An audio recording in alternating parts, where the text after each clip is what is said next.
हाँ सुनो,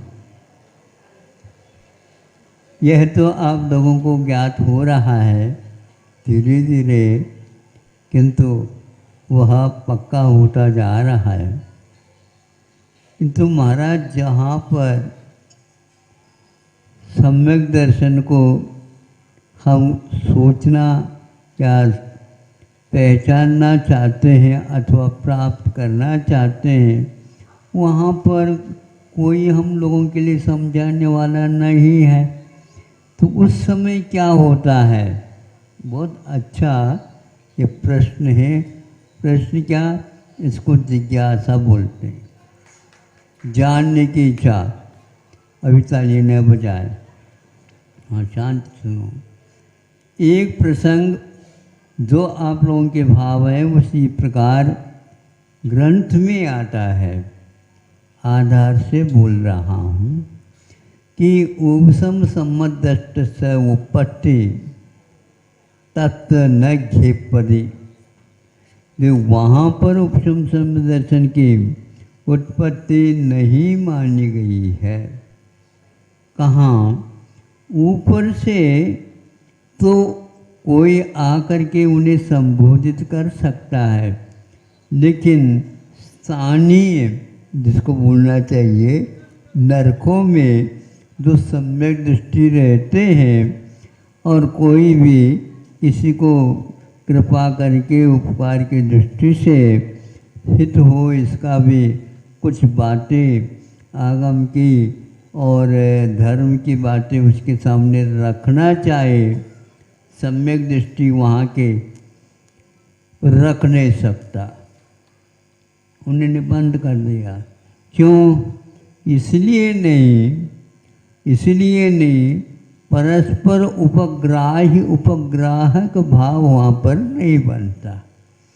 यानी वहाँ पर लेन देन इस प्रकार नहीं चलती कि जिससे वह काम हो सके, क्योंकि पूर्व वैर संबंध कोई हेतु देते हैं, पूर्व का वैर इसके साथ चल रहा है, इसलिए उसको धार्मिक बातें भी वह नहीं बता सकता।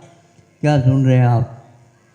जो अनेक प्रकार के पाप करने वाला है वह व्यक्ति किसी भी प्रकार से धर्मोपदेश नहीं दे सकता। धर्मोपदेश का अर्थ बाजार में बिकने वाले गाली क्या बोलते हैं आप लोग? हाँ, मूली गाजर वगैरह नहीं है, किंतु वह रत्नों से बढ़कर के है, रत्नों से बढ़कर है। इस मौलिक वस्तु की प्राप्ति की भूख हर एक व्यक्ति की नहीं हो सकती और हर एक व्यक्ति से वह कभी भी उसका व्यापार नहीं किया जा सकता।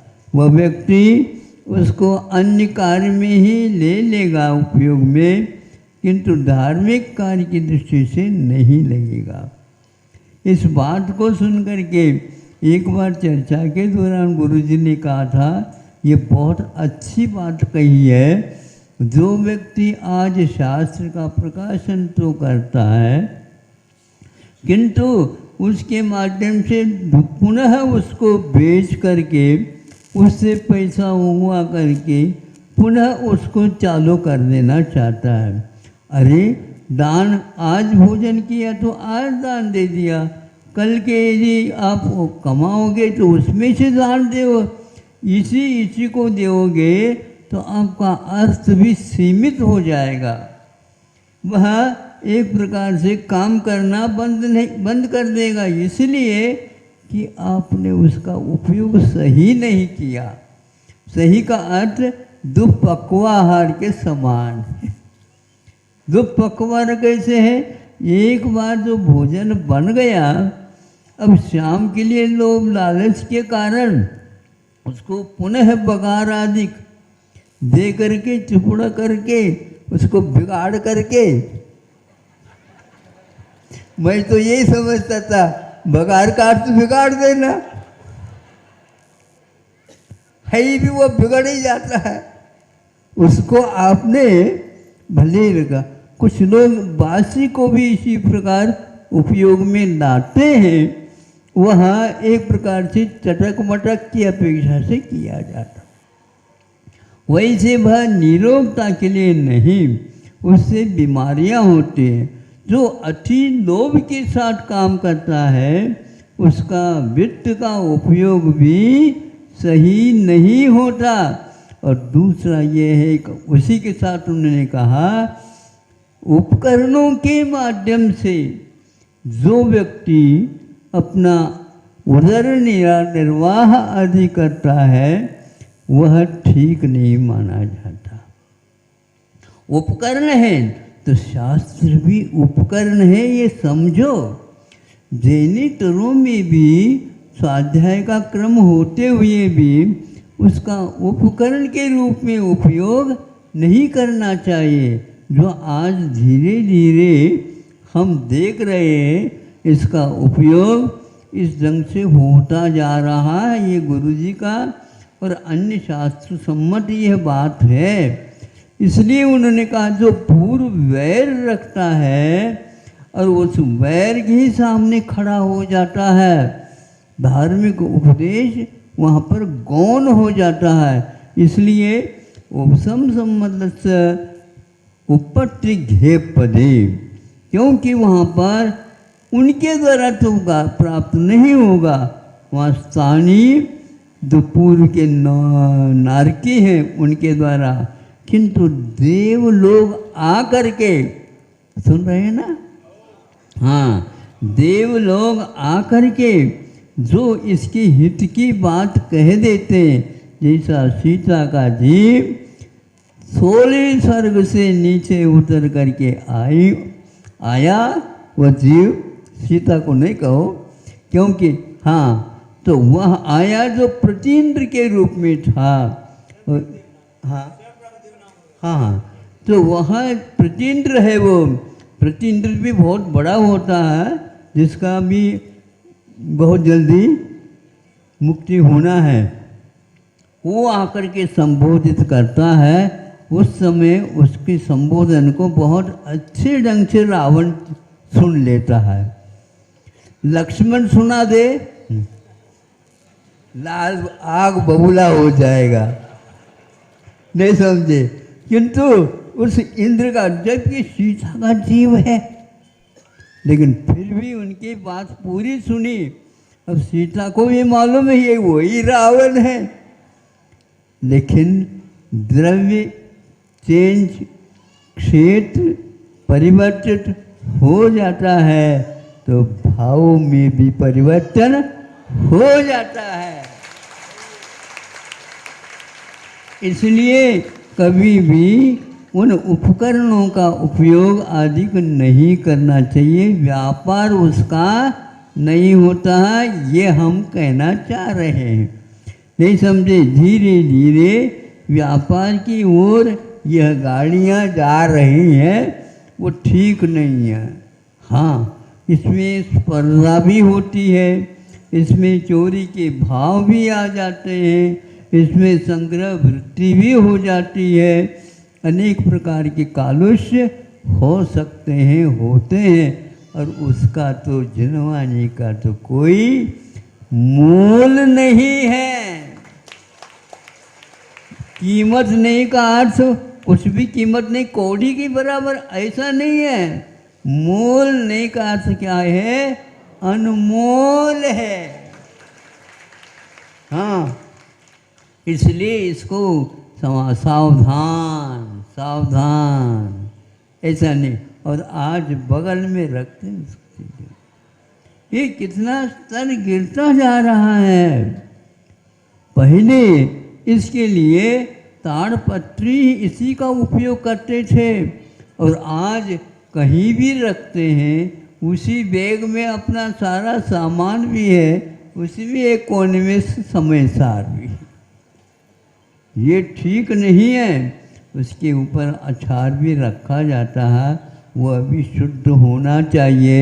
आज इस ओर कोई भी सोच तक नहीं रहा है। अचार कौन से वस्त्र में है लपेटा हुआ, ये तो आप देखो। वह शास्त्र है वह अहिंसक तत्व से बनाना होना चाहिए, लेकिन आज कोई भी नहीं सोच रहा। इसलिए आपको मैं ये कहना चाह रहा हूँ कि जिनवानी का बहुमान, यही आज ही बहुमान शब्द आया था, जिनवानी के प्रति बहुमान होना चाहिए, वह शुद्ध होना चाहिए। किसी प्रकार के जो वस्तु छूने योग्य नहीं है, तो इसमें मटन तेलों आदि का प्रयोग होता है। आप क्या समझ रहे हो? शुद्ध पहन करके आए हैं, पानी के अलावा और कुछ भी लगा देते हैं तो हम शुद्ध नहीं मान सकते हैं। पानी साफ सुथरा हो तो उसको तो छान करके हम उपयोग में ला रहे हैं। इसलिए सोचना है आपको, और पानी पीना है तो जलगालन जिसको बोलते हैं, उसके बिना कैसे? हाँ, उसको तो हम करते हैं, लेकिन करने के उपरांत वह वस्त्र कौन सा है ये देख लो। उस वस्त्र के द्वारा जल गालित हो जाएगा तो वह उसका दोष उसके साथ भी लगा। एक पाक्षिक श्रावक के बारे में उद्बोधन हो रहा है, चरस का पानी न पी ले। चरस का पानी अष्टपौड़ में आता है, टीका में आता है, चरस का पानी न पी ले। तो क्यों? इसलिए है कि वह चमड़ी की चरस रहती है, और चमड़ी की रस तो वह सूखी हुई चमड़ी है नहीं, उसमें स्पर्श भी हो गया तो उस संबंधी जीव हमेशा हमेशा तज्जादी निगूढ़ सह प्रतिसमय उसमें उत्पत्ति होती रहती है। इसलिए वह जल आपके सेवन करने में नहीं आना चाहिए। इस प्रकार शोध करके आप आहार पानी का उपयोग करते हो तो क्षेत्र का भी और संयोग जन्य भी दोषों से आप लोगों को दूर होना चाहिए। इतना ही नहीं, भगवान के ऊपर अभिषेक कर लिया तो प्रक्षालन होता है। किस कपड़े से होता बता? आज ही बिल्कुल लेकर के आए नया नया वस्त्र और धो धा करके लाए, कितने भी धो लो, उस मटन तेलों लगाने जिसमें उसमें महीनों तक वह उत्पन्न होता ही रहेगा, इसमें कोई संदेह नहीं। और भी कई दोष उसमें लगते हैं। आप लोगों को सम्यक दर्शन का अर्थ ऐसा नहीं समझना चाहिए। हाँ, ये ठीक है, अन्यत्र इस प्रकार थोड़ी होता तो नहीं, सुन तो सकते हैं, लेकिन उसको यदि रखना चाहेंगे सुरक्षा की दृष्टि से नहीं, शुद्धाशुद्धि का विवेक रखना चाहिए। ऐसा जैनाचार्यों ने कहा, उपकरणों का व्यवसायीकरण होना ठीक नहीं है। दूसरा, जब वह सम्यक दर्शन होना तो हो गया, उनका संबोधन हो गया जीव का, किंतु होने के उपरांत उस समय आंखें खुल जाती थी। क्या खुल जाती? रावण सोचता इन लोगों ने मेरे लिए हित की बातें बहुत बताई, लेकिन मैं अभिमान में ऐसा था कि मेरु पर्वत से भी ऊंचा हो गया था। सुना ही नहीं किसी का, मैं सब जानता हूँ। तुम लोगों को एक भी नीति नहीं आती होगी। मैं नीति शास्त्र का पारंगत हूँ, नीति शास्त्र लिख सकता हूँ। हाँ, लिख तो सकते हैं, लेकिन नीति को आपने लख नहीं सके। लिखना और लखना अलग वस्तु होती है। तो वो कहता है कि मेरी गलती हो गई, उस समय नहीं समझ सका और आज यह नरकों में आया। उसको बांध करके ऊपर विमान के साथ ले जाने का प्रयत्न किया गया। कौन? सीता का जीव ने। किंतु वह मोम की जगह पिघल करके नीचे पारा, हाँ वो पारा समझो मोम, वह मतलब एक एक कण कण हो गया, लेकिन वह उधर नहीं। 2-3 बार जब किया उस समय रावण कहता है सीता के जीव को, अब ये छोड़ दो, इसकी शुद्धि इस समय नहीं होगी, इसकी शुद्धि के लिए हमें भरतखंड को पुनः देखना पड़ेगा, उसके बिना नहीं। ऐसे यह प्रदेश देश की अपेक्षा से नरकों में यह शुद्धि नहीं हो सकती, और शुद्धि का कोई साधन भी नहीं है। वहाँ वैतरणी नदी तो बहती है, लेकिन वह विषाक्त है। कीड़े जो ये जीव जंतुओं से भरा हुआ रहता है, वह कभी भी शांति के लिए कार्य नहीं होता। अब आप ही देख लो रावण की दशा आदि की, इसको पढ़ करके अपने आप ही मस्तिष्क मुख जो माथा काम करने लग जाता है।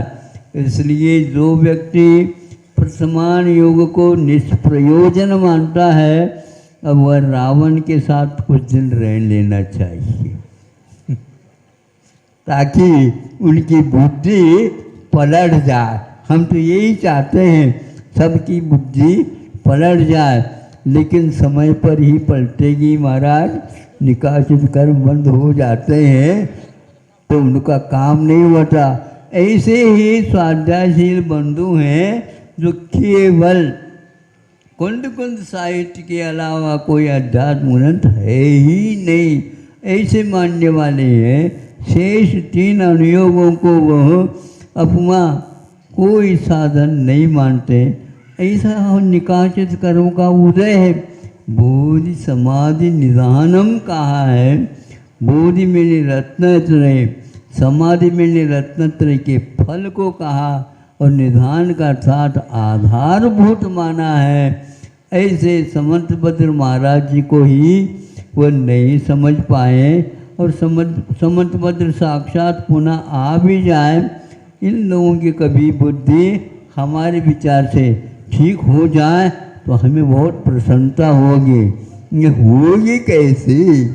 समय आपका हो गया, इसलिए जो कोई भी व्यक्ति कुछ भी कह दे उसको हमारे संयम और सम्यक दर्शन की उत्पत्ति में कारण नहीं मानना चाहिए, क्योंकि खुद स्वयंभू अपने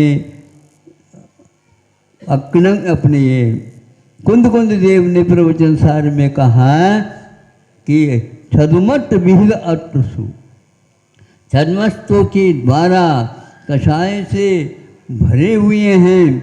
ऐसे व्यक्तियों के द्वारा जो कोई भी सूत्र मिला तो उसको सूत्र नहीं कहिए, उसके माध्यम से सम्यक दर्शन की प्राप्ति नहीं होती है। ऐसे आचार्यों का कथन को हमें हमेशा बहुमान की दृष्टि से देखना चाहिए। अहिंसा परमो धर्म की।